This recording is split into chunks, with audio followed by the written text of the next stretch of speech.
First, I want to say thank you from the bottom of my heart. Your information sings inside of me. It's so good. And it's helped me with You've always known it.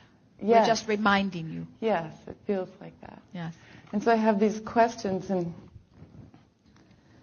then we talk about energy, and I've been really excited about being in a vibration that's higher. It's felt really good.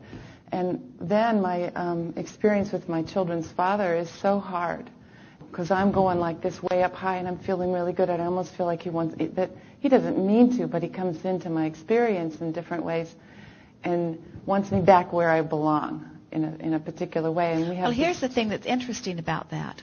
So here you are. You've been basking. You've been appreciating. You're tuned in, tapped in, turned on. You're feeling great.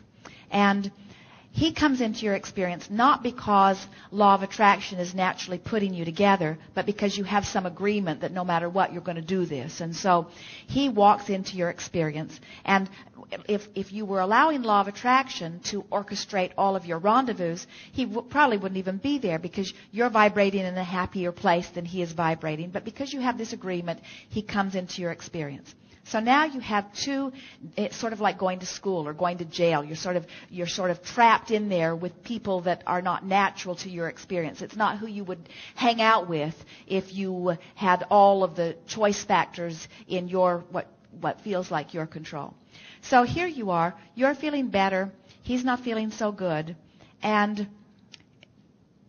he may be looking at you and thinking, "I want to put her in her place," as you've described.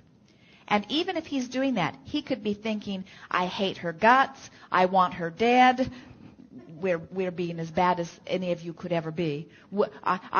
He could be thinking all kinds of terrible things, and it would not affect your vibration one bit, because he cannot vibrate for you.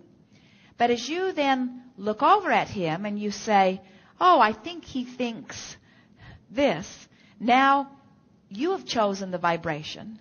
And now you are including it in your mix. You've got your pencil in the fan. Your vibration is now slowed down to his level. You now don't feel very good. And now you blame him because you don't feel very good, when certainly he influenced you to that, but you have the choice about what you give your attention to. So what you want to do in a situation like that is that you want to practice maintaining your own vibrational level as often as you can when you're not with someone like that, so that even when you are, you're able to maintain your connection. Pretend that there's someone in your experience and they have 10 dominant characteristics, and 9 of them make you nutty. 9 of them are just horrible. And one of them is really a very nice characteristic. So as you practice thinking about that one characteristic, they're not with you, so the other 9 aren't blaring in your face. But you're deliberately, at light, fluffy times in your day, you're reaching for that thought that feels good about them. You're practicing that. You're identifying that as the focal point of their personality, so that that vibration begins to become synonymous with you and their name. In other words, when you think that name, you think that happy thought.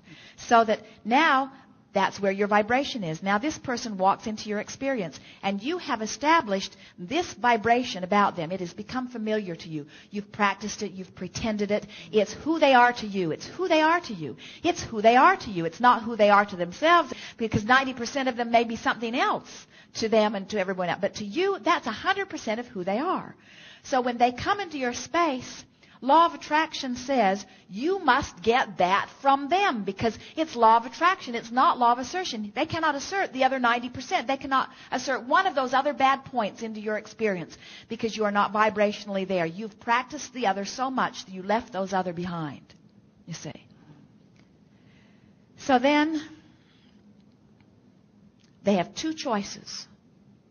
They can join you in that vibration, or they will vibrate right out of your experience. But they cannot stay if they are not a match. Yes, and with the 5 children that we share, he's there. But what we are saying to you is, we think that as you practice this vibration about him, that he will predominantly be giving you more and more and more and more of that. And it requires something that will serve you so well relative to all things. It requires that you learn to offer more of your vibration because you have chosen to than because of something that you are observing. Most people, before they come to understand this, offer most of their vibration in response to what they are observing.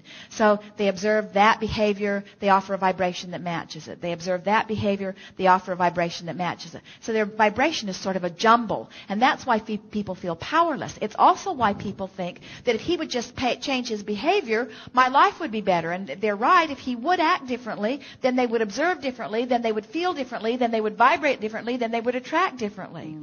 But it's an awful big job to give someone else when you say, my happiness depends on your behavior.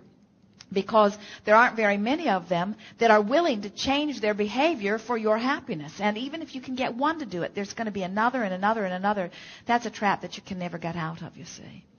And so when you finally decide that nothing is more important than I feel good, it is so important to me that I feel good, I'm going to practice thoughts that are hard to come by. 90% of him is easier to think about. It is so much easier to think about the 90% of him that he is showing. We are exaggerating all of this.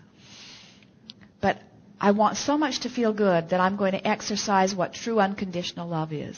True unconditional love says, I want so much to be the love that is me that I'm going to find a way of looking at this apart from the conditions. In other words, I'm not going to let the conditions control my vibration. I'm going to control the way I feel.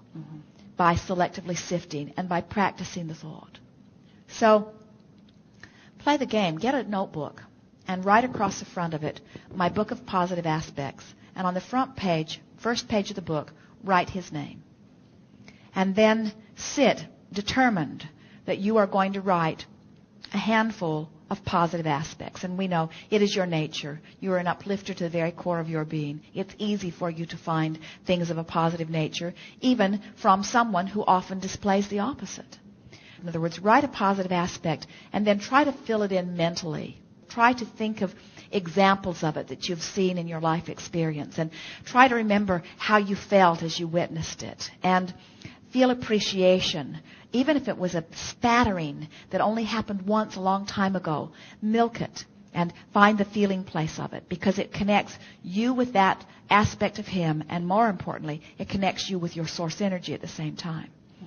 And then watch what begins to happen in your relationship. Watch how on his worst of days, he cannot come to see you. Watch how when he's really been influenced by other things in his life, so he's really not vibrating anything close to what you have been practicing.